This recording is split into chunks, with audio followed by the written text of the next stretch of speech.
اس کل والا جو فیصلہ ہے تاحیات نااہلی کا، اس کے 3 پہلو ہیں۔ سب سے پہلا پہلو یہ ہے کہ اسی سپریم کورٹ آف پاکستان نے ایک لارجر بینچ کے ذریعے سے یہ کہا ہوا ہے کہ جو قانون بنایا گیا تھا نواز شریف کو نوازنے کے لیے اور اس کی مدد کرنے کے لیے، کہ الیکشن ایکٹ کے سیکشن 232 میں ایک امینڈمنٹ کی گئی تھی اور اس کو جانچنا تھا جو سمیع اللہ بلوچ کے کیس کے حوالے سے۔ اس میں سپریم کورٹ آف پاکستان نے کہا ہوا ہے کہ یہ پیچھے سے نہیں قانون لاگو ہوگا، ریٹرسپیکٹیولی، یعنی مؤثر به ماضی نہیں ہوگا۔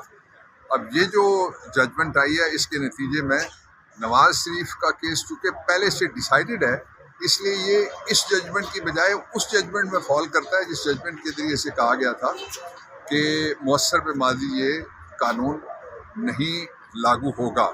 اگر پارلیمنٹ کا بنایا ہوا قانون مؤثر به ماضی لاگو نہیں ہو سکتا تو پھر ظاہر ہے کہ لیجسلیشن تو پارلیمنٹ نے کرنی ہے، کسی عدالت کا فیصلہ مؤثر به ماضی کیسے ہو سکتا ہے؟ نمبر 1۔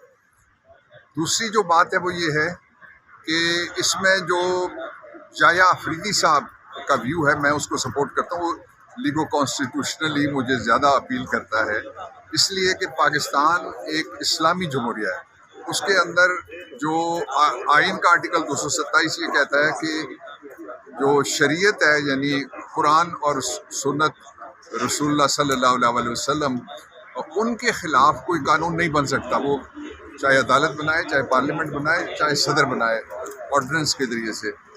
تو یہ کوئی انڈیا کی طرح ہم ایک ایسی ریاست نہیں ہے جو بے مذہبی ریاست ہے جس کو سیکولر کہتے ہیں، اور نہ ہی ہم ویسٹ کی طرح کوئی لبرل ڈیموکریٹس ہیں۔ یہ ایک اسلامی جمہوریہ ہے۔ یہ بیسک سٹرکچر ہے کانسٹیٹیوشن کا، جو وہ آئین کے آرٹیکل 2A میں بھی لکھا ہوا ہے اور پریمبل میں بھی لکھا ہوا ہے۔ یہ ججمنٹ کہ جس نے چوری کی تھی اس کو معاف کر دیا جائے اور اس کی نااہلی کی انٹرپریٹیشن، میرا نقطہ نظر یہ ہے کہ یہ بیسک فنڈامنٹل سٹرکچر ہے جو کانسٹیٹیوشن کا اسلامک، یہ اس کے مطابق نہیں ہے بلکہ اس کے صریح خلاف جائے گی۔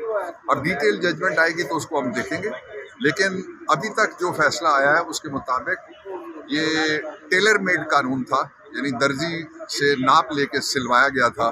ایک شیروانی بنائی گئی تھی نواز شریف کو، جس کو فٹ کرنے کے لیے قانون بنایا گیا تھا الیکشن ایکٹ کا، جو میں نے آپ کو بتایا سیکشن 227۔ اور دوسرا ساتھ ہی میں یہ بھی بات کہنا چاہتا ہوں کہ جو پٹیشنر جس کو کہتے ہیں نا، وہ ہوتا ہے سوالی، اس کا وہ ہوتا ہے فریادی، اس کا کام ہے فریاد کرنا۔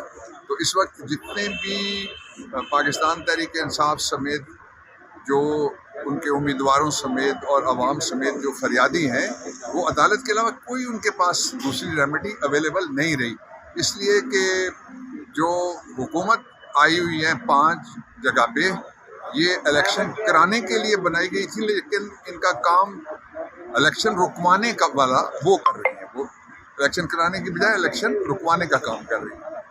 اور اس کے ساتھ ہی جو الیکشن کمیشن ہے، الیکشن کمیشن نے بدقسمتی کے ساتھ اپنے آپ کو فریق بنا لیا۔ الیکشن کمیشن کو چاہیے کہ فریق نہ بنے اور فیئر اینڈ فری الیکشن کروائے۔ پاکستان تحریک انصاف کی پہلی کامیابی یہ ہے کہ ہم پاکستان پورے کے سارے حلقے جتنے ہر جگہ ہمارے امیدوار اللہ کی مہربانی سے موجود ہیں، اور پاکستان تحریک انصاف یہ سارے آڈز عبور کر کے الیکشن لڑے گی بھی اور جیتے گی۔